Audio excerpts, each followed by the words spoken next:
For today is we're going to finish off the Toulmin model quiz, or excuse me, the Toulmin model notes. You will have a quiz on these notes on Friday, but by the time you walk out of here, you will know exactly the setup of the quiz. So on Friday, there's not going to be any kind of surprise to you whatsoever as to what's going to be on it.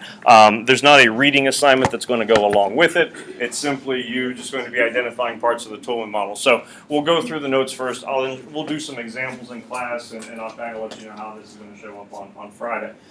Tomorrow, we are going to start going over logical fallacies, which this becomes really helpful for you when you get in arguments with friends and parents. So you'll be really able to identify flaws within their argument and drive them absolutely crazy. We're going to start that on Wednesday, finish that on Friday. But remember, Friday's quiz won't have anything to do with logical fallacies. It's just going to be Toulmin model. On Thursday, so 2 days, since we're already at Tuesday, Thursday I'm not going to be here. I'll be at Pitt. I actually have an argumentation meeting to go to. There'll be lots of arguing and fist pumping and probably banging on tables and all that kind of fun stuff. So on Thursday when you come in, there's going to be an article, there's going to be some questions, certainly argument based. You're just going to be working on that in class. You'll be able to work in groups, turn it in by the end of the period. So it's an assignment that we would do whether I'd be here or not. It's just the timing of it is put in between the logical fallacy. So it'll be a big deal. You all right? Yeah, I've been sick. Okay, good luck with that. So this week, Toulmin model, logical fallacy. There are not any reading assignments, homework, things that you have to worry about. And then starting next week is when we're going to start selecting some topics for the next round of debates that we're going to be doing. And we'll certainly be going over that kind of setup and whatnot. Anybody have any questions about anything? Last week, the sheet that you got for the registering for CHS credit, they're still on the sideboard. So if you find out, you do need another one or anything, let me know. Or don't have to let me know. You just go over there, grab another one. But about 2 weeks is when I'll be collecting those things, and I'll certainly give you some heads up reminders, all that kind of stuff. How was your weekend? Good.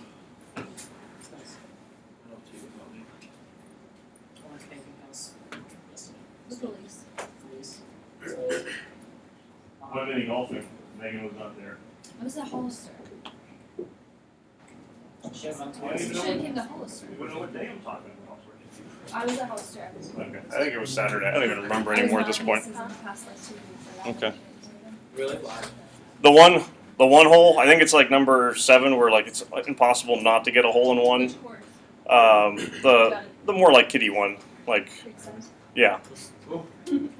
Sadie got a hole in one, Addie got a hole in one, I got a Nana, Pap, who has like one leg because a torn Achilles tendon, got a hole in one. Mrs. King got a 4. Somewhere around there, yeah. It's like by the parking lot.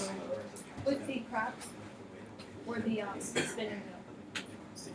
Crabs, I think. Yeah. So that went well for most people. All right. Any questions with the weekly syllabus? Okay, so this should then have been the last slide that we were taking a look at. I'm going to go backwards just to kind of go over a couple things. We were taking a look at various types of claims. So remember, our claims would be fact-based, judgment, value, or policy. Policy simply means you're advocating for something, so that would be the whole legislature idea. If you were looking to enact a new law or even maybe take out a law, those things would be policy. Fact, remember, you are proving something. This was the best Labor Day weekend I ever had, would be a fact-based claim. And you would have to therefore prove why that Labor Day weekend was so good. School should start no earlier than 9 a.m. That would be a judgment value, because the key word showing up there would be should. It's a value. It's some kind of opinion. Now, if Anton wanted to go beginning with the although you'll be graduated, so who cares, but beginning with the 2017-2018 school year, North Hills High School will not start earlier than 9:15 a.m. You're now going into a policy because you're trying to make a new kind of legislation, new kind of claim with it. And really, for all of these, they would work with any kind of idea that you had. If you went with that 9:15 thing, you could go students whose high school does not begin before 9:15 are better students than those who would begin earlier. And now you just have to go about proving how that would be the case, or why that would be the case. So that's when your data comes in, your ground. So this would be that proof, evidence. Again, statistics, quotations, reports, findings, physical evidence, all of those things can be type of grounds. by no means do you have to include all of these things within any given argument. You're probably not going to have all of them, but you certainly do want to try to get as many as possible so you can have a variety of evidence. Mentioned before, if someone goes only statistic-based, you can probably find holes within that argument and find statistics that would go against them.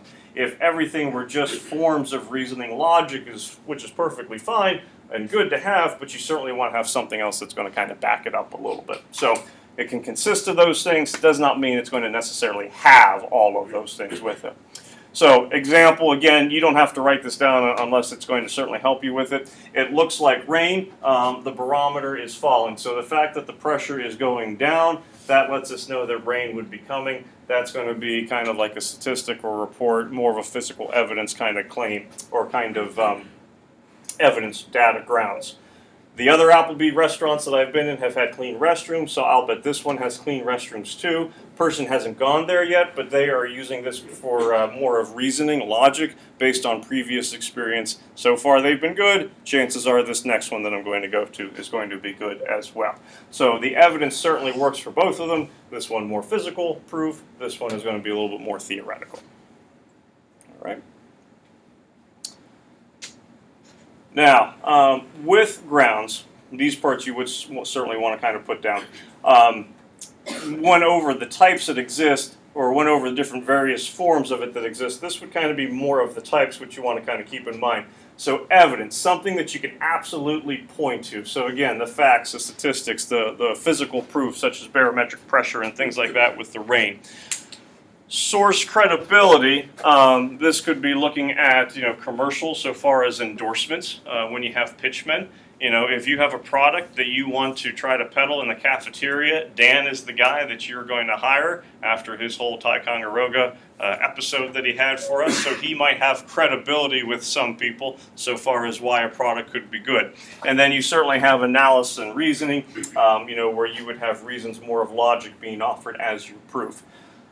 It's good to keep this in mind so far as the different types, where if you have facts, statistics, reports, physical proof, it certainly would appear that you have a variety of evidence, but keep in mind all of your things are falling under that same category. So it's probably good to have a little bit of a mix to bring in some source credibility and then also that analysis, reasoning, logic, whatnot.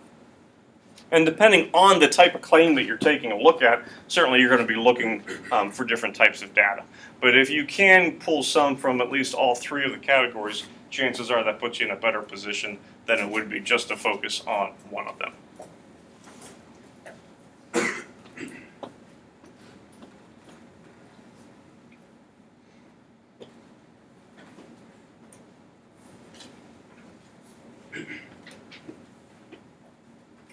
Any questions about any of those things?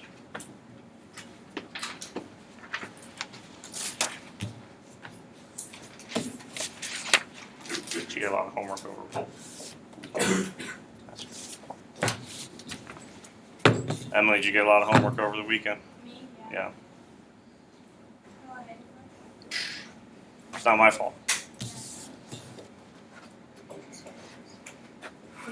Good old poems. We had to do a formulation paper for an essay. We had to do notes on over 100 pages of grammar. Handwriting. We had to Has he no soul? I don't think he does. Okay. I have a question, but this is kind of off topic. What made you Moving do- on. What made you do Heart of Darkness first this year?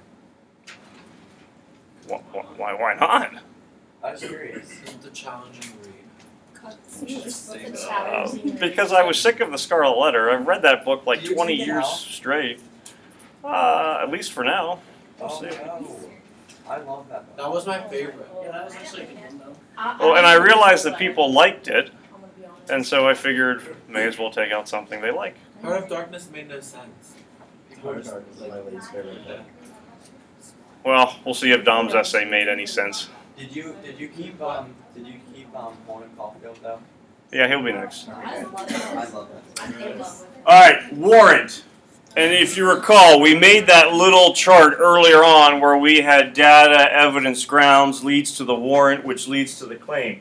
The warrant is the part that most people tend to neglect when it comes to an actual argument being made. It's not that you are not thinking about the warrant necessarily, but a lot of times people assume that it does not have to be stated. And so typically it does tend to be implicit or unstated, and it would require the listener to recognize what that connection is going to be for the reasoning to make sense.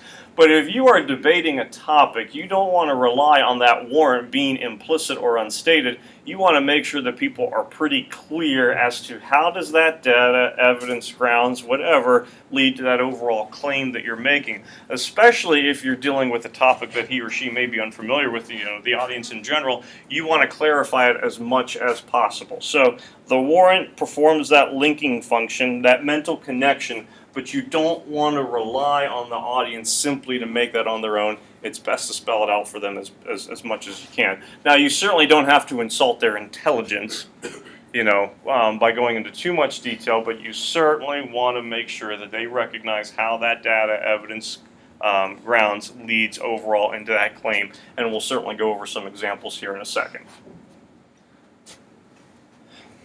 If you think of it as like essay kind of setup, claim is going to be your thesis statement.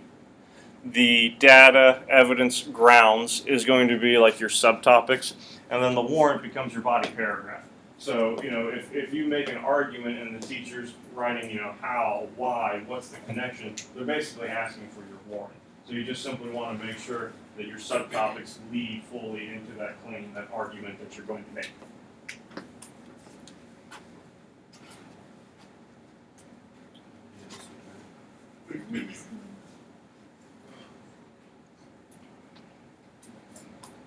And then just to make people crazy, we'll do the zoom in effect.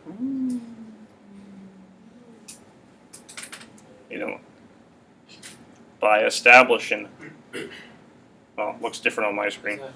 I get by establishing. You get. Will you go to the right? My right or your right? What is right? You keep it like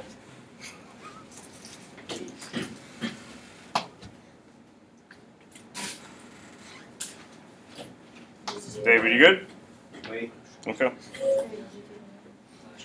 Okay, I'm good, thank you. Happy?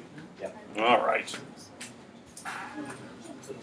All right, so warrants can be based on a variety of things. Ethos, logos, pathos, certainly you're familiar with these things. And again, it kind of goes back to some of the types of data, evidence that would be used. Source credibility, authority. So you're taking a look at scheduling for next year if you're a junior. You might ask a close friend who is a senior, which of these classes should I take? You would be using ethos, or you would be using ethos so far as, well, if this is what Chris suggests I should do, I think he's a pretty reputable source, he's a good guy, I'll go along with him. You would consider him an authority figure or source credibility. Logos, obviously, there's going to be some reason giving, some induction, deduction taking place, kind of like how the whole Applebee's example was. I've been to many Applebee's and they have clean bathrooms, so I guess this one should have a clean bathroom as well, based on the fact that you have experience going to that restaurant over and over and over again. Emotional, motivational appeal, certainly with the pathos. This ends up being a big one down here, the fourth one, the shared values.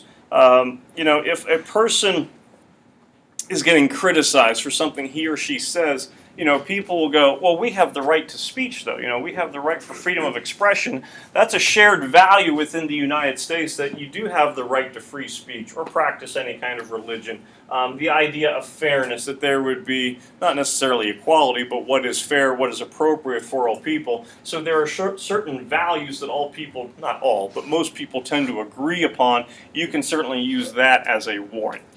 The categories certainly are not going to be exclusive. So it's not that all of your eggs are generally going to go into the ethos basket or the shared values basket. You tend to pull, from both of them. But depending upon your audience, you're probably going to use a different approach. If you are in a discussion with your parents, what would probably of those four work best? Maybe depending upon the parent, you might get a different answer.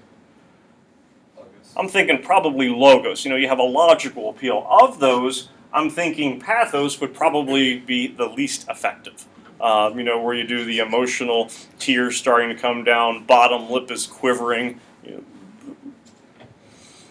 But Dad. Yeah, I was gonna say, if you go to Dad,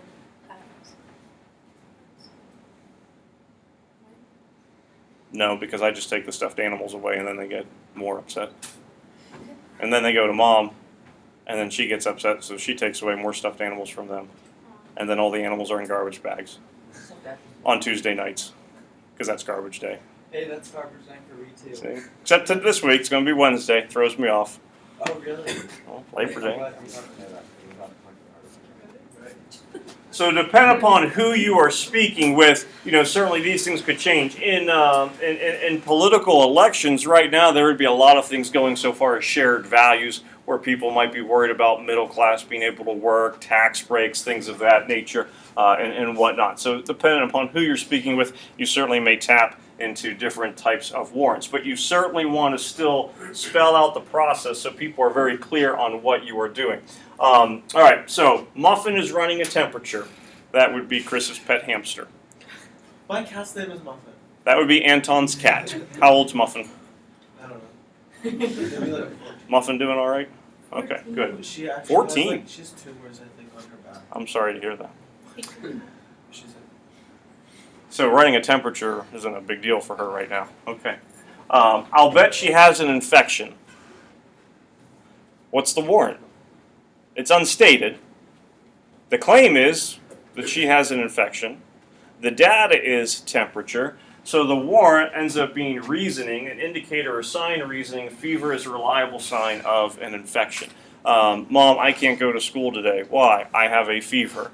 Well, therefore, I'm contagious. If it's over 100 degrees, school wants you to stay home, things like that. So depending upon what you're discussing, you may not need to go into a whole lot of detail. This one's a pretty basic example, but some you certainly would want to be more specific with. That dog is probably friendly. It's a golden retriever. This warrant's going to be more of a generalization. Most or all golden retrievers are friendly. Therefore, that dog has to be probably friendly as well. You don't have a golden retriever, too. If you did, what do you think the name would be? Okay. Anybody have a dog? Sam, what's the dog's name? Chase. Chase. I hope it doesn't run away. You're chasing Chase. Jason's What's the dog's name? Oh, Roxy. She has a limp right now. I'm sorry. She hurt her Okay. leg. She fell on broccoli. Broccoli. Broccoli would be, Broccoli, like, Hey, peas, broccoli, come on. I told you last year I have a friend whose dog's name is Yins, which is a great Pittsburgh name, except when you go to the dog park. Hey, Yins, look, come back, and people start looking at you. I don't recommend it. Now, practice for these. So we have, these are in sets of 3, obviously. Taking a look at the first one. Which one would you identify as being the claim? Which one is the evidence? Which one is the warrant? So work sharing reduced unemployment in Germany. Germany is similar to the U.S. Work sharing will reduce unemployment in the United States. Of those 3, which one would be the overall claim? Which one would be the argument that the person's trying to get across? the third one. This one? Yes. Okay, work sharing will reduce unemployment in the U.S. What's the proof? What's the evidence? Sure, The first you're on a roll. Number 1. Number 1, because it worked in Germany. So what's the warrant? What connects the two? Well, Germany is similar to the U.S., therefore it would work in the U.S. as well. This is how your quiz is going to be set up. You're going to have 3 statements. You identify which one is the claim, which one is the data, which one is the warrant. I generally start off with a claim because I think it's easier to figure out what is the argument. Then you ask yourself which one is the support, and then what kind of links the two together. So, Michaela, to your question, no, you don't have to write all these down, but if you think one of them will help you so far as seeing how it works, by all means, go ahead and do it. So, people over 65 are more dangerous drivers. Number of car accidents for people over 65 is twice that of people aged 18 to 25. Number of driving accidents is an indicator of driving ability. Okay, which one would you say is the argument itself? Third. Down here, number of driving accidents is an indicator of driving ability. I wouldn't go with that being the claim. I'd say we'll have a different one as to what's the point that you're trying to get across. First one, yeah, they're people over 65 or more dangerous drivers. Why are they more dangerous drivers? What's the proof? Second one, it's twice as many car accidents. And then how does that link the two? Well, number of driving accidents is your indicator of driving ability. Therefore, the people over 65 are going to be more dangerous drivers. So you don't want to say the warrant out loud. No, you do. Like if you were doing an actual argument itself. Right. Yeah, I would. What a lot of times in arguments or just in conversation, people won't. Let's say it's Friday. Mr. Kane, you shouldn't give us any homework today, would be your claim. You should not give us homework. Your data, your evidence would be, it's Labor Day weekend. And in your mind, you would think that's enough. What am I supposed to assume? It's a 3-day holiday. It's a break. You need to recharge after 2 weeks. Give us a break from homework. So a lot of times people won't necessarily state the warrant because you assume Anton understands your point. You assume Chris understands your point. But yeah, you do not want to assume, especially if you're a female talking to a male, because we don't pick up on too many unsaid things. So you want to spell it out as much as possible. Now there might be some things that you would feel aren't necessary, to spell out. Chris, our midterms tomorrow. We should study. Probably don't have to explain. It's important for you to study so that you can do better on your test. But certainly when it comes to this arena in here, you want to give as much explanation as possible. Last one, number of airline accidents has increased 40% in 5 years. Air travel is more dangerous than 10 years ago. The number of accidents is an indicator of airline safety. Nate, which one would you say for this one would be the argument that the person is trying to get across? Air travel was more dangerous than 10 years ago. The middle one? Yeah. I would agree. What's our evidence?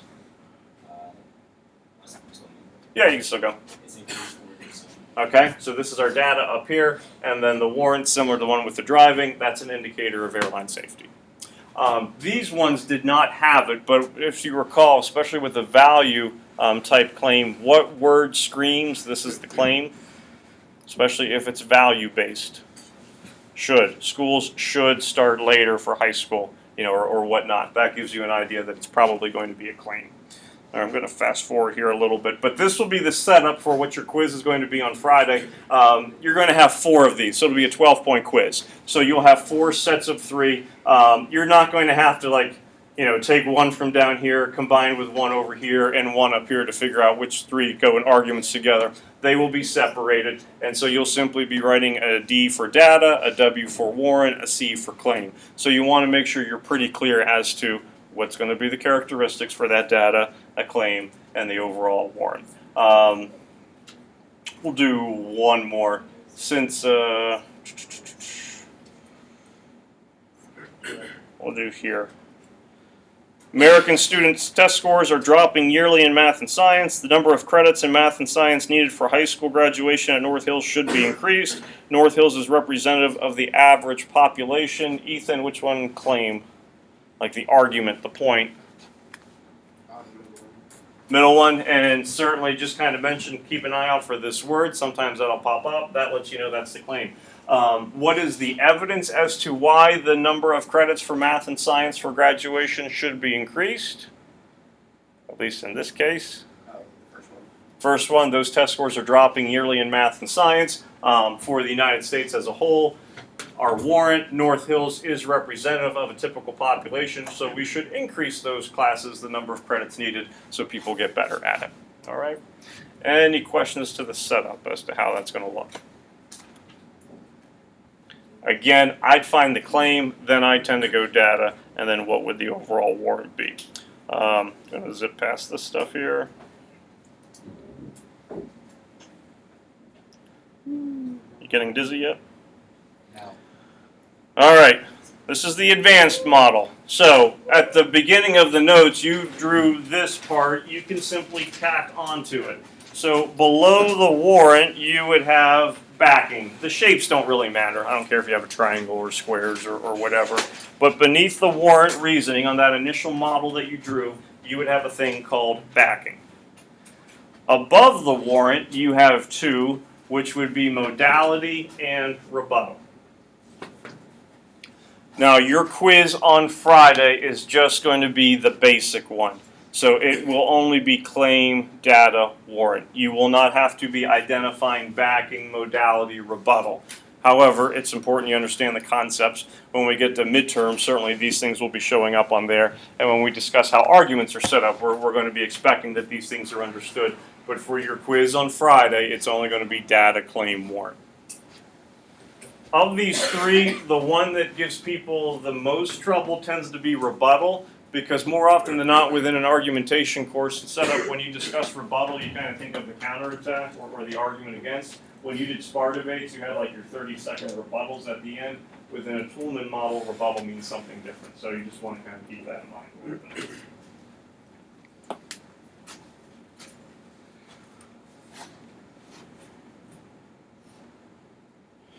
All right, backing. Basically, this is a secondary support for that warrant. So it goes right along with the warrants, the reasoning that permits that leap to take place. This is just additional support for that warrant. Mr. Kane, you shouldn't give us homework over this weekend. What you're thinking in your head is, it's a holiday, 3 days. 3 days without having homework would be really nice. You might also be thinking in your head, plus, we have to go to Aunt Vera's house for the family picnic on Sunday. That's enough punishment in itself, so you shouldn't give me more homework as additional punishment. So now you have multiple reasons, multiple warrants. You have your main one, which is your warrant. Your secondary claim ends up being your overall backing.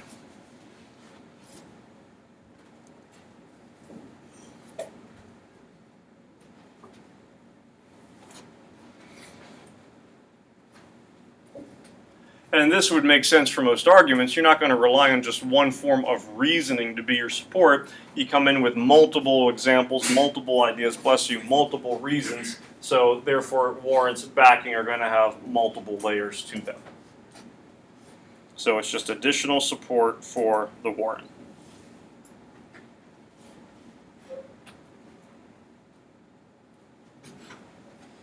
It's fun to zoom in and do stuff.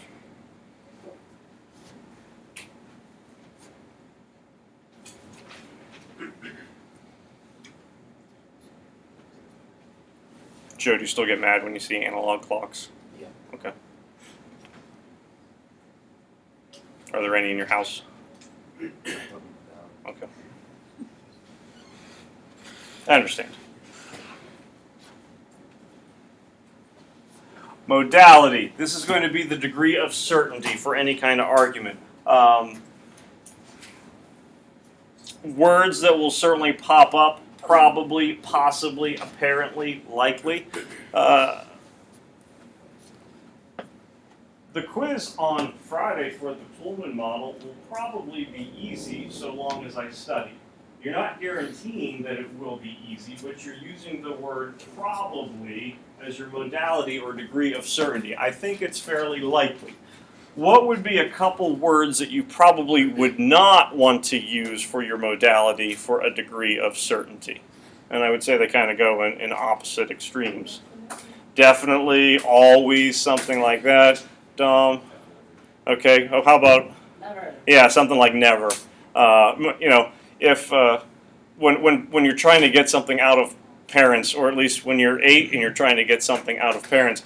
But Dad, I will never ask for anything again for the rest of my life. You mean for the next 4 minutes? If you use never, if you use definitely or always, you're going either 100% or 0%. All you need is a one-time exception, and that argument has completely been ruined. So you could certainly go with something where most of the time, likely, pretty good chance, hardly ever, and that would still get your argument across. But if you go never, always, definitely, you could be in for a little bit of trouble. Rebuttals, as I mentioned, these are ones where people sometimes get into a little bit of an issue because you kind of think of it as being a counter argument. Rebuttals are just exceptions to the claim, some kind of intervening factor, which you acknowledge. It's not that you have to try to hide your rebuttals, bless you, but you are acknowledging that sometimes this isn't always the case. The Steelers should do pretty well this year, as long as there aren't any major injuries. I have now just included a rebuttal. As long as there are not major injuries, they should be fine. But should a major injury occur, I'm acknowledging that would be the exception to my claim. And if something bad happens because of an injury, I'm now in the clear with it. So rebuttals are certainly good things to acknowledge and understand that there can be exceptions out there. Oh, sorry. I'm just worried that, like, I covered my mouth. that's fine. That's good. Immune system. Because you're lymphatic. Yeah. Oh, sorry. Okay. You know how, like, well, I don't know if you know, but as a teacher, you kind of plan as to, okay, what are some things that people will say in class, and that was nowhere on the list. Kind of like to start a lot of questions, but that's okay.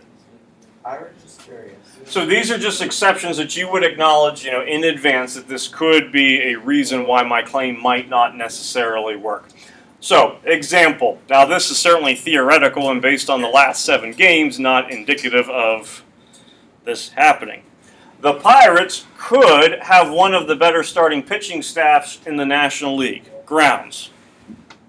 Experts agree that good starting pitching is critical to making the playoffs. However, injuries can quickly debilitate a major league pitching staff. Rebuttal.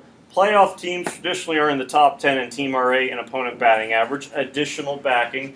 Modality. What would the modality be in that statement? Playoff teams traditionally are in the top 10 in team ERA and opponent batting average. Because it's not one that would probably normally show up, Joe.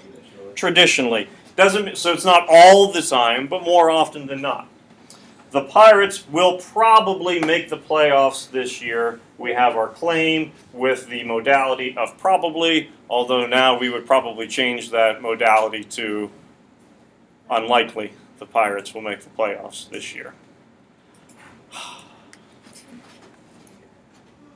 Now, again, for what you're going to do on Friday, you're not going to have one this complex where it's going to have all those components. We're going to be looking for the claim, the grounds, the overall warrant. So, a little practice on this having all of them. It's time for you to start working on your term paper. Your term paper will take about 1 month to complete. It took me 1 month to complete my term paper. You and I work at the same pace, unless you don't care about your grade as much as I do. Which one would be the overall claim? What's the argument out there that the person would be trying to get across? Dom? It is time to start working on your term paper. Yep, so this is the overall claim. What would be some evidence? Why is it time for you to start working on your term paper, Emily? And your term will take about 1 month. Okay, so why do you need to start? Because it's going to be a month. Dan, how about like so far as warrant? So what would connect those things? You and I work on the same days. Okay, you and I work at about this, and these two really could be interchangeable. You could say warrant is it took me 1 month to complete my term paper. Backing, we work at the same pace. Or you could flip it, warrant, you and I work at the same pace. Backing, it took me a month. The last statement down here, unless you don't care about your grade as much as I do, would be that rebuttal, that exception to the claim. So that's just how all those parts work. But again, data claim warrant is the only one that we're really going to worry about for Friday. And that's it.